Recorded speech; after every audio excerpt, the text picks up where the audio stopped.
Welcome to Women Investor Wednesdays, Joette. How are you? I'm great, Beth. Thank you so much for having me today. I'm so excited you're here. I just was doing some snooping before we got on and listened to a part of a podcast that you were a guest on. And boy, is my audience going to love to hear your story. And I'm so excited that you're here. And thanks to our friend Christy who introduced us. Absolutely. Thank you. So I like to start the podcast every week with why we're doing this. And so if you could just bear with me for a couple minutes. During COVID, I had read a stat that said that of all of the women that invested in commercial real estate, only 3% were women. And of that 3%, 50% were inherited or spouses of men that signed on guarantees. And I thought that was deplorable. So I started investigating and interviewing friends of mine saying, do you invest? Do you invest? Do you invest? And these are women who, I'm in retail, I'm in shopping centers. So I'm in the commercial real estate industry. I've been doing it almost 40 years. So most of the women I was asking were in my field and, day to day did business in commercial real estate. And pretty much they all had the same answer. No. I go, well, where do you invest? Do you invest in real estate, commercial real estate? No, I own my house. And I go, well, you invest somewhere. Yes. Where? The stock market. Well, why don't you invest in commercial real estate? Well, I don't have $1 million. I'm like, okay, well, you don't need $1 million. And well, it's scary and risky. Well, so is the stock market. And I kept pushing and pushing and pushing. And then finally someone said, well, I don't know any other women except for you that do it. And I thought, oh, the light bulb went off in my head. Like, this is a problem that I can solve because I can find women, get them that are doing it, get them together, put them on a platform and start exposing women like you to women out there that have an interest, but don't have anyone to reach out to or talk to. So during COVID, I did a summit a virtual summit that had 100 women. And I interviewed 8 or 9 women that had invested in all different kinds of asset classes. And it was really successful. Everyone loved it. So we've done 3 more in person where, again, fireside chats with women like you, sharing stories of how you invested in commercial real estate. And then we do breakout rooms where if you're interested in mobile home parks or student housing or retail, you can go and meet the speaker in their breakouts to learn more, where the speaker might show an underwriting of a deal, et cetera. And my goal is to get that 3% up to 10% before I turn 70, which is in about 6 more years. Don't ask me how I'm going to figure out how to get there and how I'm going to track those stats, but we're going to try to get there. And every year at the conference, I ask women who didn't invest before last year's summit and then have since. And every year about 8 to 10 women stand up. So we're making progress slowly but surely. So why I started the podcast is because the conference is very small and intimate. There's no more than 200, I think 225 we max out. So I figured, because some people can't travel, they have little kids, et cetera. So I figured let's do a podcast where 52 weeks out of the year, I can meet someone like you and you share your story. And then there's 52 more women that women can meet and hear and know that they're not alone. So that's a long-winded intro to why you are here and why I want my audience to hear about your story. So, Joette, can you tell them, they don't know that you're an attorney. You can talk about that. But we definitely want to get to the part where I think there is a mobile home involved, a mobile home park. So start wherever you want, and then I'll just do some deep dive questions as you tell your story. Okay. Well, thank you. And thank you again for having me. Like you said, I am an attorney, but that's not where I started. I started right out of undergrad. So now if I'm aging myself, it'll be almost 19 years ago. And I started because my mother took me to a one-day seminar, like a free seminar where you could go see a real estate guru. And at the time, my mother had already been kind of using his courses, and she'd paid for his courses and used his education seminar group to do her own real estate. And so she took me. I had every intention of going out and getting a 9-to-5. But when she took me to that seminar and I heard the possibilities of what you can do in real estate and how it can change your life, that was it for me. I was like, well, there goes my 4-year degree. I was a double major, the scholarship, everything I just worked for. I just said, I want to do real estate. So I asked the guru that was teaching that day if I could work for him. And I think, I'm sure he gets lots of those requests. So it was like, kind of like, yeah, sure, whatever. But what I did differently was that I continued to call him every month for 6 months because I wanted to work for him. His courses at the time, 19 years ago, were anywhere between $3,000 to $40,000, depending on the package that you purchased. And like I said, I was about to graduate undergrad. I grew up poor, single mom from Vietnam, until she got remarried when I was in my teenage years. But those early years, it was carved into me that you're not going to get anything unless you work for it. And I didn't have the money to pay this guru. So I wanted to be in the room. And that's why I offered, can I work for you? Can I get your coffee? Can I get your dry cleaning? Can I get your groceries? So I called him every month for 6 months. And I think after 6 months, he kind of got the clue, this girl's not going to go anywhere. And so he gave me like an entry-level job on his sales team. And then through the sales team, I went from the sales team to more of a like logistics manager. And I spent 5 years working with him in various roles in his company, from in-person sales to phone sales to logistics managers. And in exchange, I got to sit in the back of the room and learn all of the information that he was teaching these investors who were paying minimum 3, maximum 40 to learn. And his seminar company taught everything: paper, commercial real estate, residential real estate, mobile home parks, billboards, all types of things. And then I worked for him for a few years, and then 2008 happened. And every investor that I knew and had been seeing through the program, just everybody went belly up, right? Because of the economy. And I watched that from afar. And I just said, you know what? I think asset protection is really important. Obviously financial savviness, but also asset protection, the two coupled together. And so I decided to go to law school to specifically become a real estate attorney. That is the only type of attorney I ever wanted to be. And thankfully I had done well enough in undergrad that I earned a scholarship to go to law school. But your first year of law school, at least where I went, you're not supposed to work. You're not allowed to work. And I needed the money. So I took the savings that I had saved up while working with the guru and lived off of that. And then I maxed out my federal school loans. It was about $18,000 at the time. And then I took that $18,000 and I went and I purchased individual mobile homes. In the area that I was going to school, mobile homes were around, $40,000 to $100,000. And I only had 18 to work with. So that wasn't going to work. But I found that if I went 100 miles north to upstate New York, there were homes going for as little as $5,000. And so my husband, who at the time was my boyfriend, he and I hatched a plan, and I would go to school Monday through Friday to law school. On Saturdays, we'd wake up and I would make egg sandwiches and we'd drink our homemade coffee because I couldn't afford Starbucks. And we would drive 100 miles north to upstate New York, and we would drive for dollars. We would drive around mobile homes and just call on for sale signs. Well, fortunately, I stumbled across one of the calls I made was the mobile home park owner. And he could tell from the get-go that I wasn't your run-of-the-mill 25-year-old at the time.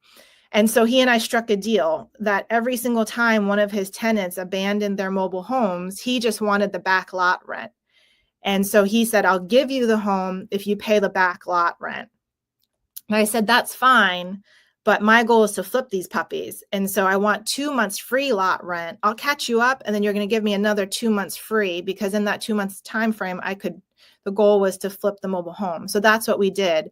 I would scrub the toilets on Saturdays and Sundays. My boyfriend, now husband, would roll the tar out on the roofs. He'd pull the carpet out, put new carpet down, he'd paint.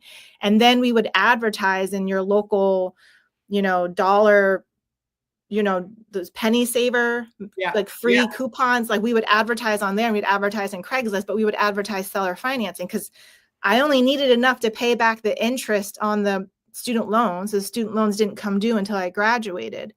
So we would flip them and sell for cash, or we'd seller finance them. And then that would pay off the interest on the student loans. And eventually it paid off law school. So that's how we started. How many between the start and meeting the guy to graduating law school did you accumulate or buy and flip? So the mobile homes we from there graduated and escalated our portfolio up to like single families. We started out with REOs. So we went from mobile homes to REOs. And then from there went to like 2 families, 3 families. And now that we've been married for a long time, our portfolio includes like a 12-unit apartment building. And we've bought and sold and we've flipped houses in between that. So quite a bit. That's amazing. So currently, what's your portfolio today? Or are you starting to hold any now that you're getting older, or are you still in the flipping game? We're doing both. Currently, our portfolio is 40 units between single family and the 12-unit apartment building. And then we flip anywhere between a half dozen to a dozen a year on top of that. And then in my law firm, which is real estate based, I've been licensed attorney now for going on 12 years. And in that firm alone, for my clients, I've done 3,000 transactions from residential and commercial. So I've taken that experience and applied it to our own portfolio. That's amazing. Well, first of all, love the, beating down the door of the guru to get the job. Like I just posted something this morning on Twitter about a young woman who was an intern who wanted to work for me, and she just was relentless. And I kept saying, I don't have anything for you. And then finally I couldn't say no to her, and I hired her. And it's this story about how her first day on the job, I made her go plunge a toilet. So it's just that good for you. And then the driving the 100 miles, dialing for dollars, meeting the mobile home park owner. Like, people say, well, how lucky? Well, it wouldn't have happened had you not been doing the work. Well, he wasn't the first call I made. He was probably the 100th plus caller. I mean, I made hundreds of calls a week, just trying to find a home or a home to buy. And, and your boyfriend at the time, he was all in, or did he think you were crazy? Or he's like, yeah, let's do this. He's the one that paid $40,000 to go to the guru's courses. He was one of the students. I was working and I met him. Now, I'm guessing because you're using the adjective guru, you don't want to name the name. The name is James Smith. That's who I worked for. Did he go belly up in 08 too, or he maintained? I don't know his personal portfolio, but he's still out on the speaking circuit. I know he's still speaking, and he spoke for the Get Motivated seminar company for a while, which I know that is, I don't believe they're in business anymore, but James Smith is who I worked for. And, no matter anybody's views on gurus and the seminar companies and how it works, the information is there. And if you apply the information, it works. Absolutely. When I was 26, I worked as I was a trainee as a leasing agent to fill commercial properties. And our boss took us to Tom Hopkins, who was a sales guru guy. To this day, and at the end of the seminar, I took my credit card, which I had no business doing, and bought, I think it was $1,800 for a cassette. Do you know what a cassette is? Oh, yeah. So a cassette program that I wore those out until they broke. But to this day, I still use the techniques I got from that seminar. And I've been to I wrote my first book. I've written 2 books, and one of the books, or the reason I was able to do the books is I went to a book writing guru guy, and I've been to real estate guru people. So yeah, there's all kinds of crazy talk about, are they shysters, but if you go and you learn and you meet great people, potential husbands, right?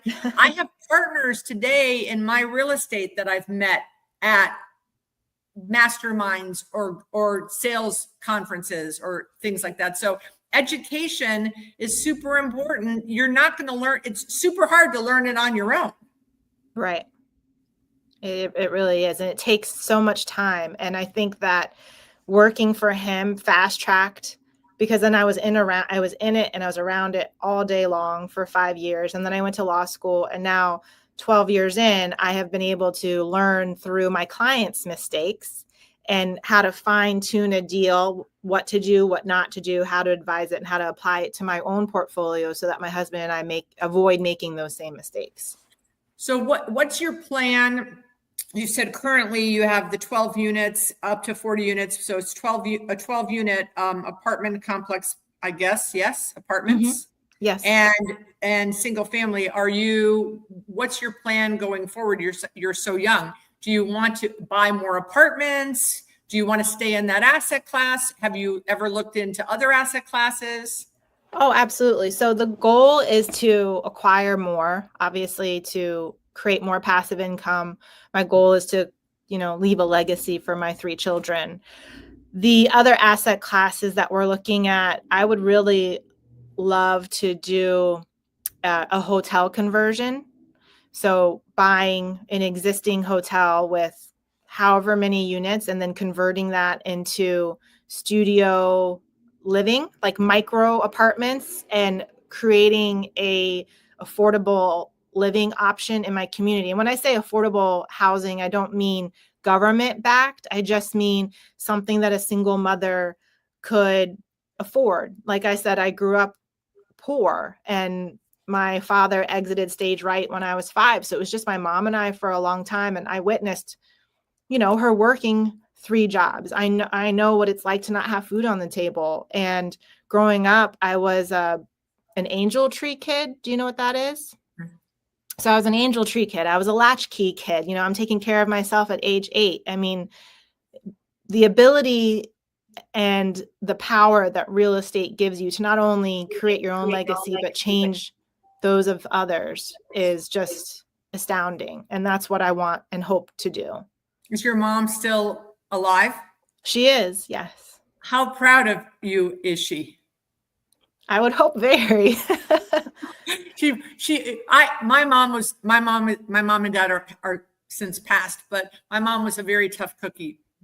And I didn't have the situation that you did, but she was rare to give me kudos, but I know she was always proud of me. But those tough entrepreneurial women, or those hard work ethic women, my mom was very strict, but she created in me a work ethic that, helped me with some of the successes that I've had.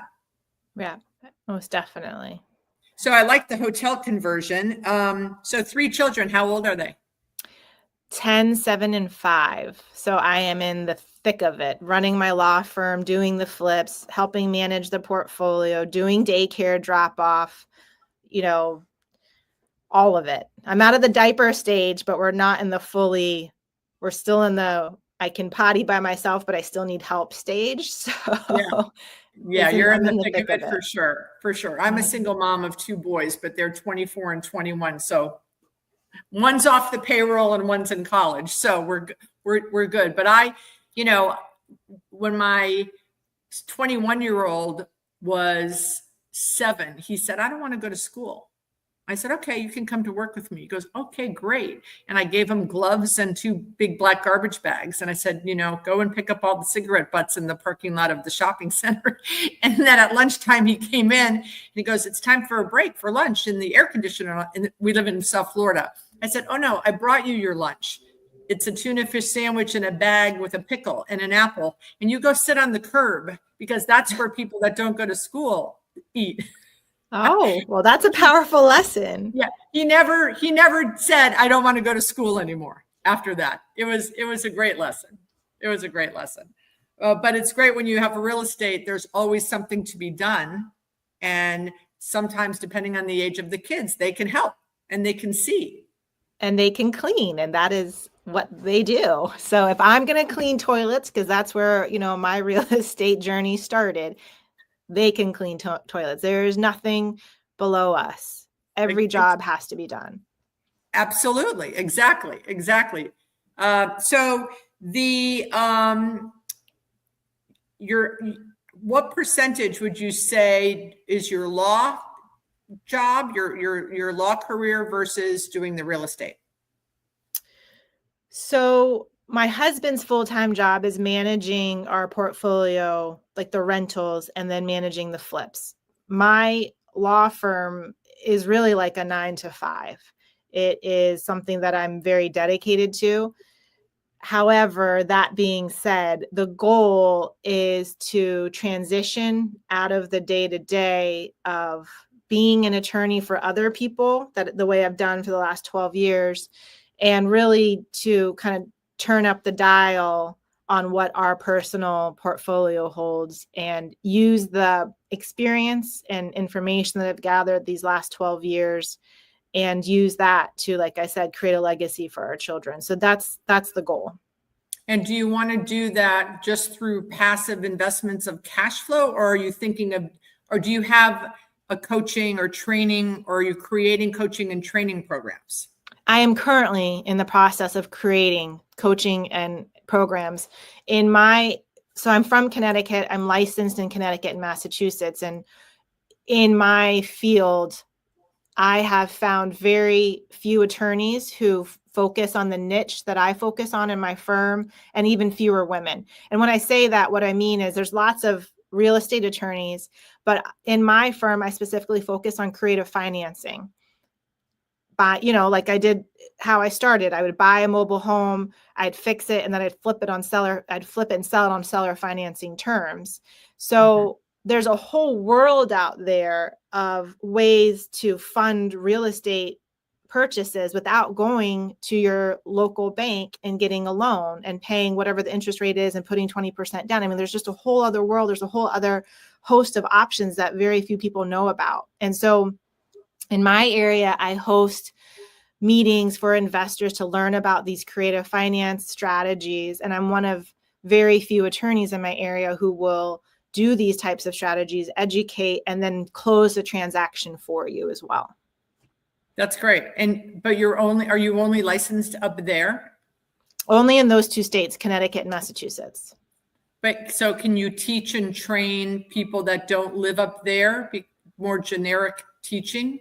Yes, I can do that with the disclaimer that I'm not giving legal advice, of course, and that they have to go seek an attorney in their own area. Like last week, I had a woman call me from Arizona, and she wants me to teach her how to use these strategies, which the strategies can be used countrywide, right? It's the nuances per state. Right. And so the strategies can be taught. And that's what I'm doing through the course that I'm developing, is teaching the general strategy. And then it's up to the consumer or the investor themselves to make sure that those align with what their state laws are. Got it.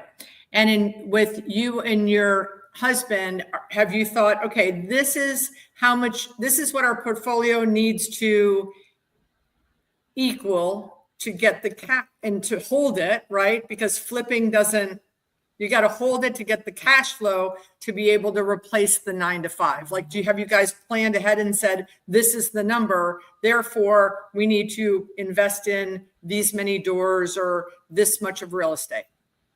I could have left a long time ago. Okay. So you like it. I stay in it as an attorney because I enjoy helping other investors, but I don't need to do this. I joke with my friends, like, being an attorney is my side hustle. I do it because I have the knowledge and I want to give back, but I don't have to. That's amazing. That's awesome. Because, because you lived the life, and I'm sure you've spoken to a lot of people, and I'm trying to help women not get sucked into. A lot of people hear or read or think or learn or hear that quit your W-2, start investing in real estate, and the cash flow will cover, your expenses very quickly. And it doesn't happen very quickly. It takes time. And it also doesn't happen if you're flipping a lot. You've got to hold and have the cash flow, the distributions. Yes, when you flip, you can get big pieces, but you've got to be able to, everything I'm saying. So I have so many people that call me and talk to me and say, so I don't teach this. So my goal is to inspire and motivate and expose. I want people to open up. In my world of retail, I have so many friends who they rep the tenant like a Starbucks, meaning they rep them looking for locations. They go find the real estate to put the Starbucks in. So they have, in essence, have A and B, right? Perfect. And then they go to a guy developer and say, here's the package. And they don't say, can I throw my commission in? Can I put some equity in? They don't think about, I could be a partner, an LP in this deal.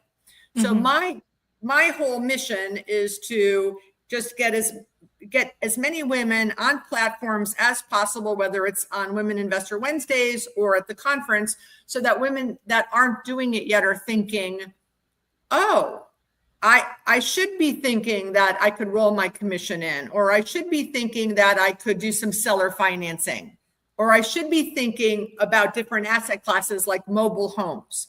But I don't teach them how to do it. So I like when I bring women on who have coaching, because I'm not going to teach them. I just want to motivate them and inspire them. And then I want them to go find a coach or a mastermind or something that will help teach them and educate them.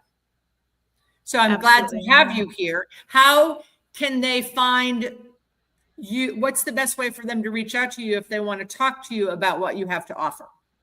So my website is my last name.law, www.trin.law. My email is joette@trin.law. And I'm very active on Facebook specifically. I have a Facebook page for my law firm, but my email is really the quickest and easiest way to get a hold of me. So that's what I would recommend. Amazing. Now, have you guys ever partnered with people, been a GP and brought in LPs, or been an LP yourself in other investors deals? Not yet, but we are currently in discussions on one right now. So that's been actually my very happy unintended result of the conference is I invested with two women in Wisconsin who bought a limited stay hotel down from Lambeau Field. I'm from Milwaukee, so I was a Green Bay Packer fan. So buying into a limited stay hotel near Lambeau Field, my whole family is very excited about that. I also have invested with a woman in South Florida that has, at her second conference, she stood up and she had, I think, 47 units. And I said, well, how many are you going to have next year at the conference? And she said, 50. And I'm like, what? I said, you need to have 100. And she said, okay. And then the next year I had her stand up. I said, who remembers Natasha last year at the conference? What was my goal for her? And everyone yells, 100 units. And I said, Natasha, how many units do you have? And she goes, 102. So That's amazing. Yeah, it's great. So but again, we put our own mindset limitations, right? She just said, oh, I could go from 42 to 50. And I'm like, what are you talking about? You could go to 100. She was buying 4 units and 6 units and 4 units and 6 units. And I said, you need to go find a 30 unit. They're the same. Right. So, I've invested with 4 of her deals. So I've been very excited that I've gotten to meet women like you and these other women who have deals that I can invest in as an LP.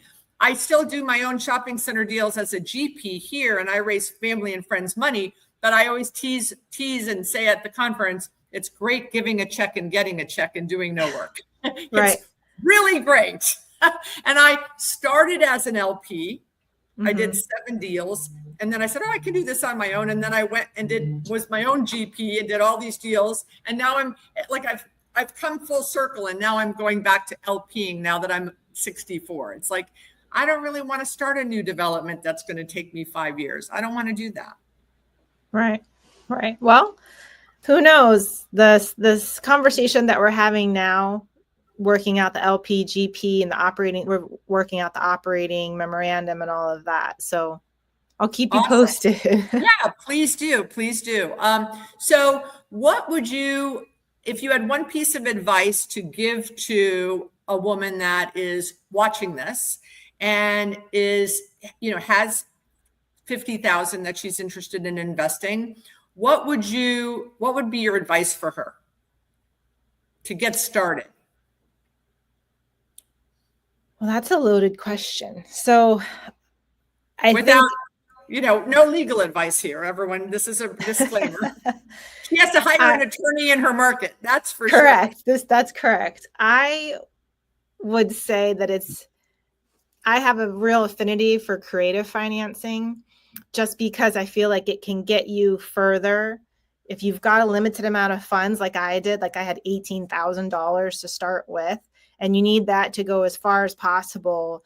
For me, it's creative financing. Learn the strategies of wholesaling, seller financing, rent to own, though, subject to existing financing, assumptions of loans. All of those are great because it requires less money out of your pocket if you structure it correctly, and you're able to make your dollar go further. And for me, that was what I needed when I started out. And I think that for a lot of women who are just getting started and who are a little bit nervous about putting money into the market, and maybe they have a set amount that they are able to work with, and then they're nervous about losing that amount as well, because I know that is the fear plays into things.